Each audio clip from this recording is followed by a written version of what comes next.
तो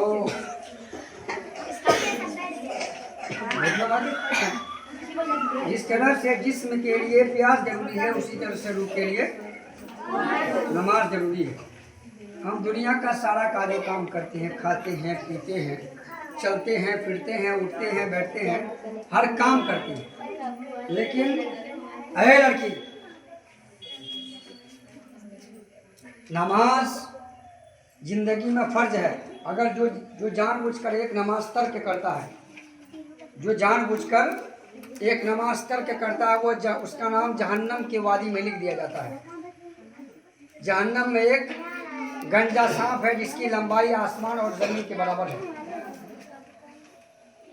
जब इंसान मर जाता है तो उसको कयामत तक डसता रहता है, उसको कयामत तक डसता रहता है। और उस वक्त इंसान चिल्लाता है, आवाज़ देता है कि कोई है बचाने वाला। कब्र में आवाज़ देता है, लेकिन कब्र की आवाज़ इंसान को नहीं सुनाया गया। अगर सुनाया जाता तो इंसान मुर्दे को दफनाना छोड़ देता।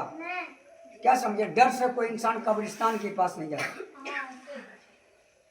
तो हम अपनी ज़िंदगी जो गुजार रहे हैं, कहा कि बच्चा जब 7 वर्ष का हो जाए उसे नमाज पढ़ने का हुक्म दो, जब 10 वर्ष का हो जाए उसे नमाज मार कर पढ़ाओ, जब वो उम्र बुलूग पर पहुंच जाए, यानी जब बुलूगत पर पहुंच जाए तो उस पर नमाज फर्ज हो जाए।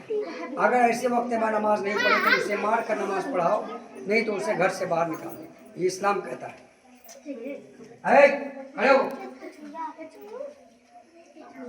ये इस्लाम कहता है कि तुम्हारे ऊपर नमाज फर्ज है, तो हमको नमाज तर्क नहीं करना है। तुमको तो ये समझ में आता है, तुम लोगों को ये समझ में आता है, हाफिज जी बोलते हैं आज बोले भूल गए, लेकिन नहीं, तुम देखते हो कि रोज़मर्रा हर इंसान मरता है, हर इंसान को एक दिन ये दुनिया से चले जाना।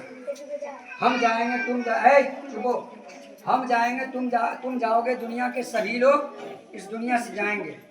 और अभी तुम लोगों की जवानी है, अभी तुम लोगों की क्या कहते हैं, तुम लोग बच्चा हो, ये सारी चीज़ें हैं। अभी तुम लोग चाहोगे तो 5 मरतबा वजू कर लोगे, चाहोगे तो 5 दफ़ा गुस्ल कर लोगे, चाहोगे तो दौड़ धूप के आओगे फिर भी नमाज पढ़ लोगे।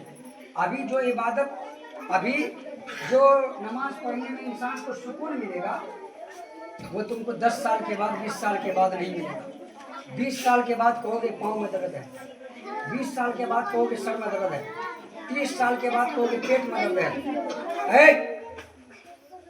चुपने के लिए क्या? 30 साल के बाद कहोगे कि पेट में दर्द है। तो ये सारी चीज़ें अभी तुम्हारी ज़िंदगी में नहीं है। अभी तुम अब रब को राज़ी करो। कहा कि जब इंसान वजू करता है, इंसान जब वजू करता है तो रहमत के फरिश्ते उस पर चादर लेकर रहते हैं, रहमत के फरिश्ते चादर से घेर लेते हैं। तो हमको नमाज पढ़ना, ये बात को तुम लोग हवा में ले लेते हो, हवा में लेना नहीं है। किसी बच्चे को इस बात को हवा में नहीं लेना है। इसलिए जिस तरह से बड़ा होकर पता चलता है, जब हम जिम्मेदारी संभालने वाले होते हैं तब पता चलता है कि माँ बाप ठीक कहता था। उसी तरह से तुमको मरने के बाद एहसास होगा कि जो उस्ताद हमें बताता था वो ठीक कहता। अभी एहसास नहीं होता तुमको। अभी तो तुम सोचते हो कि अभी 20 साल हम जिंदा रहेंगे, 50 साल जिंदा रहेंगे, 100 साल जिंदा रहेंगे, लेकिन नहीं है। उतना मारेंगे तो बहुत बुरा।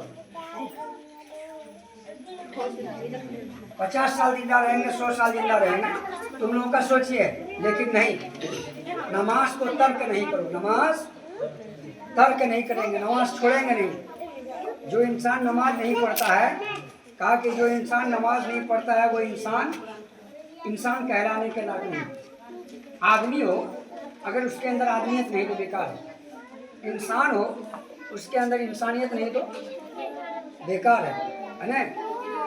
अब मिसाल के तौर पर हम नमाज पढ़ते हैं और हम नमाज एक टाइम पढ़ते, जैसे मिसाल के तौर पर कोई मेहमान आया, मेहमान को देख कर नमाज पढ़ी, कहा कि ऐसी नमाज तुम्हारे मुंह पर मार दी जाएगी, पुराने कपड़े की शक्ल में तुम्हारे मुंह पर मार दी जाएगी।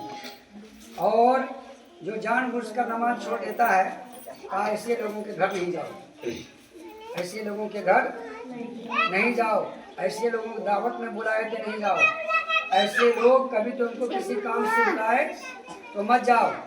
और फिर कहा ऐसे लोगों के यहाँ खाना नहीं खाओ, ऐसे लोगों के यहाँ उठो नहीं, ऐसे लोगों के यहाँ जाओ नहीं, और ऐसे लोगों की जनाजे की नमाज मत पढ़ो। अब हमें नहीं लाएंगे, किसी के यहाँ कोई मर जाएगा, जमाने की वजह से लोग चला जाता है, इस दौर के मुताबिक लोग चला जाता है। नहीं तो इस्लाम ये नहीं कहता है, कहा कि जिसने जो नमाज नहीं पढ़ता है ऐसे लोगों की जनाजे में मत जाओ। अब हम तुम्हारे घर पर नहीं गए जाएंगे तो आप जी को गुरु हो गया। ये ज़माने के हिसाब से आज इंसान चलता है, तो हमको ऐसा नहीं करना है, हमको नमाज़ पढ़ना है। क्या करना है? नमाज़ पढ़ना है।